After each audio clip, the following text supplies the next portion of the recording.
एक कहानी सुनाता हूँ आपको सांपों की और गरुड़ देव की। कौन है गरुड़ देव, कैसे बने विष्णु जी के वाहन? दो बहनें थी, एक का नाम था विंता और दूसरे का नाम था कद्रू। ये दोनों बहनें एक ही ऋषि से ब्याही हुई थी। एक दिन कद्रू गई ऋषि के पास और उनसे वरदान मांगा कि मुझे बहुत शक्तिशाली 100 बच्चे चाहिए। आज तक 100 बच्चों के बारे में आपने कौरवों की ही कहानी में सुना है महाभारत में। वहां भी पहुंचेंगे, कौरवों से भी मिलेंगे क्योंकि विष्णु के एक अवतार हैं कृष्ण। लेकिन फिलहाल ये 100 बच्चे वो कौरव नहीं है, कद्रू हैं पूरी पृथ्वी में जितने भी सांप हैं, जितने भी सर्प हैं, उनकी माँ। तो ऋषि ने उनको वरदान दिया 100 अंडे, एक एक करके 100 अंडे फूटने लगे। विंता ने देखा, विंता भी गई ऋषि के पास और बोली कि मुझे भी वरदान चाहिए।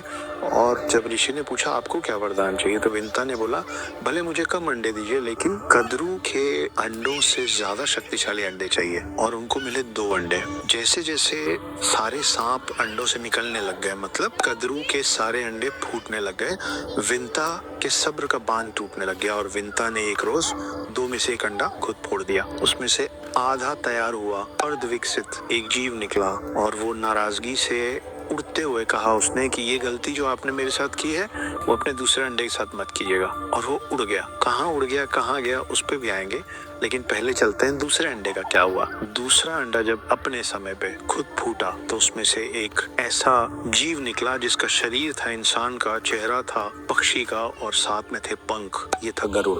लेकिन इतनी देर में फूटा कि तब तक विंता जो थी वो कद्रू और उनके 100 सांपों की दासी हो चुकी थी, स्लेव। उनको दासित्व से मुक्त करने के लिए सारे सांपों ने और कद्रू ने एक कंडीशन रखी, एक शर्त रखी। शर्त ये थी कि जाओ इंद्रलोक और वहां से अमृत कलश लेके आओ। अगर तुम हमको अमृत कलश दोगे तो इन एक्सचेंज हम तुम्हारी माँ विंता को दासित्व से मुक्त कर देंगे। गरुड़ ने ये चैलेंज एक्सेप्ट किया। ऊपर गए, सारे देवों को हराया, भगवानों को नहीं, देवों को, सारे देवों को हराए।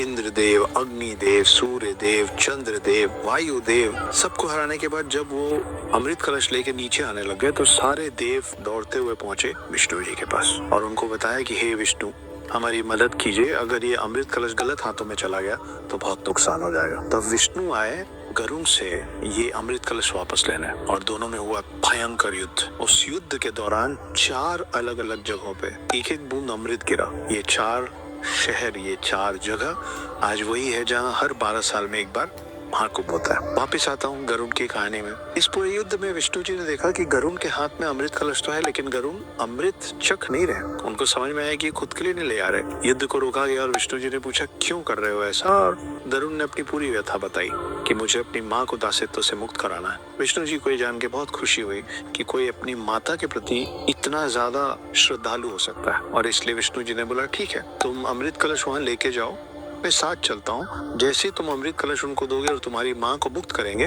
वैसे ही मैं माया से उस अमृत कलश को गायब कर दूंगा। जैसा इन्होंने बात की थी वैसे ही हुआ, मगर इस बार ये सब करने के लिए और गरुड़ को अमृत कलश ले जाने का अलाउ करने के लिए विष्णु जी ने एक कंडीशन लगाई थी और वो ये था कि अगर मैं तुमको ऐसा करने दूंगा तो आने वाले इटर्निटी के लिए तुम मेरे वाहन बनोगे। और गरुड़ ने हाँ कह दिया। इसीलिए आज तक गरुड़ जो है वो विष्णु जी के वाहन है। गरुड़ अमृत कलश ले आके दिए, विष्णु जी ने उसको गायब कर दिया। सर्पों को अमृत नहीं मिला लेकिन उनकी माँ विंता को दासित्व से मुक्ति मिली। तो ऐसे बने गरुड़ विष्णु जी के वाहन।